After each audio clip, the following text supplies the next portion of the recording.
So the Avalanche method is budgeting, cutting the expenses like we talked, increasing your income because it's easier to increase your income than it is to save money, and then utilizing windfalls and bonuses to pay off debt and sorting it by the interest rate. So you can sort it by the interest rate and then hopefully work some overtime and then maybe win the lottery, or your uncle dies, or you sell a car, or in my case, your 45-foot motorhome catches on fire, burns up, and you get a 6-figure check from Geico because it was a total loss. And then you take that money and you pay off some of your debt. Blessing in disguise. Again, I'm not much of a fan of the Avalanche debt program because you are relying on if come money. If everything lines up, you'll have income. I like to rely on income money, where you know what your debt is, you know how much money you're making, and you're just applying it and you're being consistent. And you don't have to go crazy on this, guys. So what I mean by that is don't cut out going out to dinner ever. Don't cut out your electricity or internet. Don't sell everything and live on rice and beans and beans and rice. You didn't get into debt overnight. You're not going to get out of debt overnight.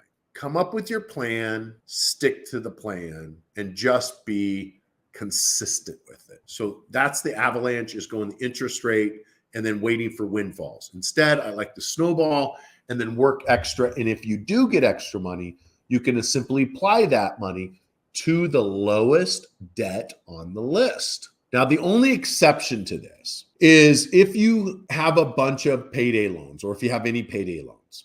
Now, payday loan is when you go to a payday store or you go online and you ask for a cash advance on your paycheck, or if you're a business owner, you ask for a cash advance on your merchant processing. And that interest rate can be anywhere from 300 to 1,000% interest. I said 1,000% interest because yes, that is legal on payday loans. So for example, if you borrowed $300 just to get by, you're going to pay back approximately $900 in interest for that $300. So that $300, you're going to pay back $1,200. So if you have payday loans and the interest rate is just astronomical, that's when I say to pay off the high interest rates first. Because generally, these high interest rate payday loans are going to be $300 to $1,000. They generally don't go over $1,000. So if you have payday loans and you have this astronomical interest, then yes, put all your money towards that debt. But if it's not payday loans, put all your money towards the lower amount, right?